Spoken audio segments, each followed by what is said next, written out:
Arakan army ইস্যুতে নতুন করে সংকটে পড়তে যাচ্ছে বাংলাদেশের অন্তর্বর্তী সরকার।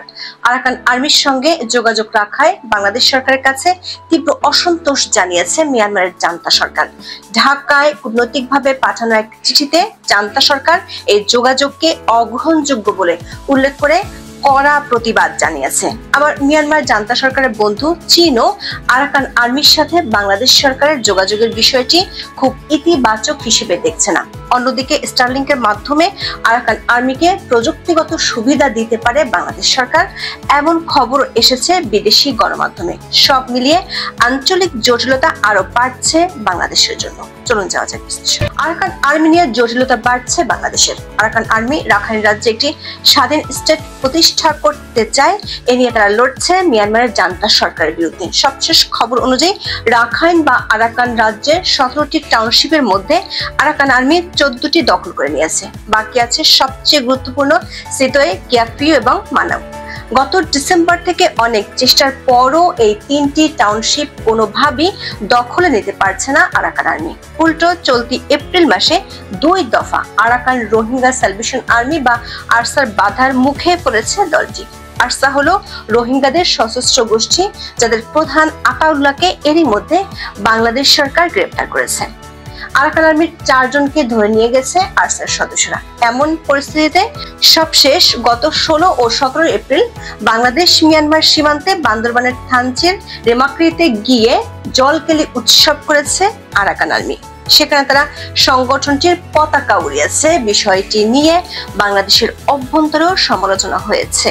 এর আগে বাংলাদেশ সরকারের পক্ষ থেকে আরাকান আর্মির সাথে যোগাযোগের বিষয়টি স্বীকার করা হয়েছে, কিন্তু খবর হলো আরাকান আর্মির সাথে যোগাযোগের জন্য মিয়ানমারের জান্তা সরকার বাংলাদেশের অন্তর্বর্তী সরকারের উপর চটেছে। জেনারেল মিন অং হেলাইংয়ের সরকার ঢাকায় কূটনৈতিক পত্র দিয়ে তীব্র অসন্তোষ জানিয়েছে। ঢাকায় কূটনৈতিকভাবে পাঠানো ওই চিঠিতে জান্তা সরকার এই যোগাযোগকে অগ্রহণযোগ্য বলে উল্লেখ করে কড়া প্রতিবাদ জানিয়েছে। কূটনৈতিক সূত্রে জানা যায়, মিয়ানমারের জান্তা সরকার দাবি করেছে আরাকান আর্মি একটি সন্ত্রাসী সংগঠন এবং নন স্টেট অ্যাক্টর। একটা সন্ত্রাসী সংগঠন ও নন স্টেট অ্যাক্টরের সঙ্গে বাংলাদেশ সরকার কিভাবে যোগাযোগ করে সেই প্রশ্ন রেখেছে জেনারেল মিন অং হেলাইংয়ের সরকার।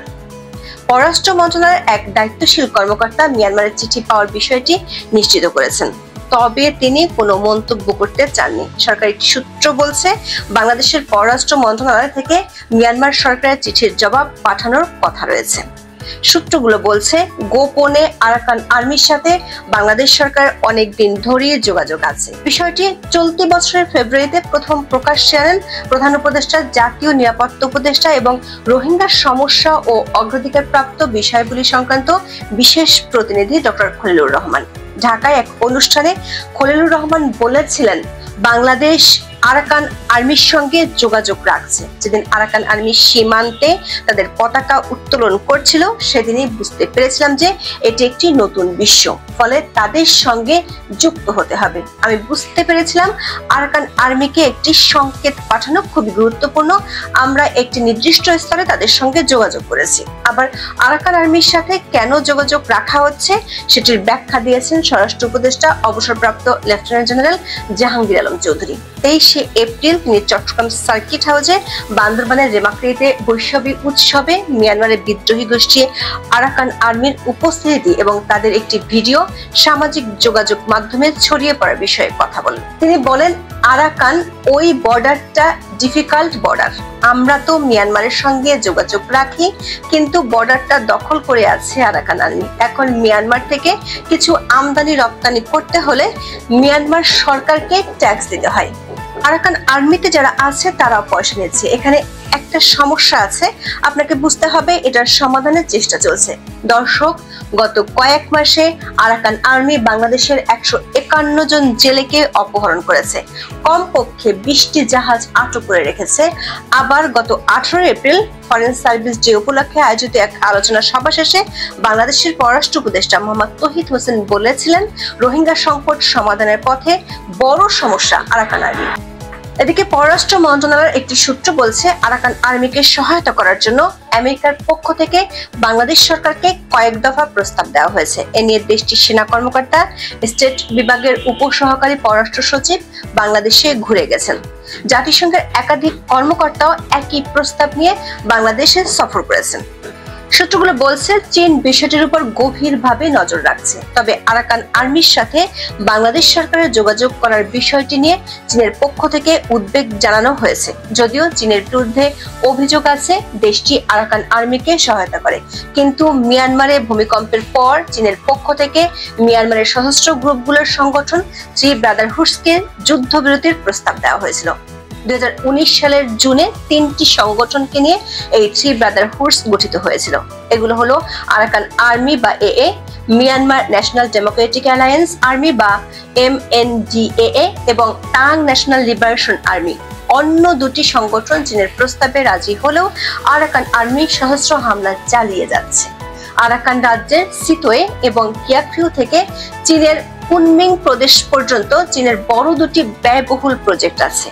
এই প্রজেক্টের মধ্যে পড়ে এমন বেশ 5টি টাউনশিপ থ্রি ব্রাদারহুডসের বাহিনীগুলো দখল করেছে। চীন সেসব টাউনশিপ উদ্ধারের জন্য কাজ শুরু করেছে। এর মধ্যে উত্তর শান প্রদেশের সবচেয়ে বড় শহর লাসিও মিয়ানমারের জান্তা সরকারের কাছে ফেরত দিয়েছে MNDAA। Myanmar national Democratic alliance army 2024 সালের আগস্টে লাসিও শহর থেকে দেশটির সেনাবাহিনীকে উৎখাত করে। এটি চীনের সাথে যোগাযোগের একটি গুরুত্বপূর্ণ বাণিজ্য পথ দখল করে। পর্যবেক্ষকরা বলছেন, চীনা ভূখণ্ড থেকে প্রায় 100 কিলোমিটার দূরে অবস্থিত লাসিওর পতন বেইজিং এর চিন্তার কারণ হয়েছিল। চীনের পররাষ্ট্র মন্ত্রণালয়ের মুখপাত্র গুউ জিয়াকুন সাংবাদিকদের বলেছেন, MNDAA একটি গুলিও না চালিয়ে শহরটি সেনাবাহিনীর কাছে হস্তান্তর করেছে।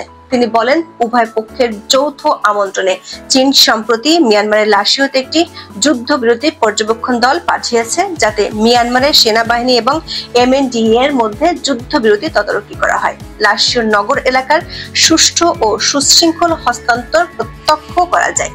একইভাবে আরো বেশ কয়েকটি টাউনশিপ ফিরিয়ে দেওয়ার জন্য চীন সরকার থ্রি ব্রাদারহুডসের সাথে আলোচনা চালিয়ে যাচ্ছে। কিন্তু থ্রি ব্রাদারহুডসের মধ্যে একমাত্র আরাকান আর্মি চীনের মধ্যস্থতায় রাজি হয়নি, যে কারণে চীন সরকারও বাংলাদেশ সরকারের আরাকান আর্মির সাথে যোগাযোগের বিষয়টি নিয়ে আপত্তি জানিয়েছে।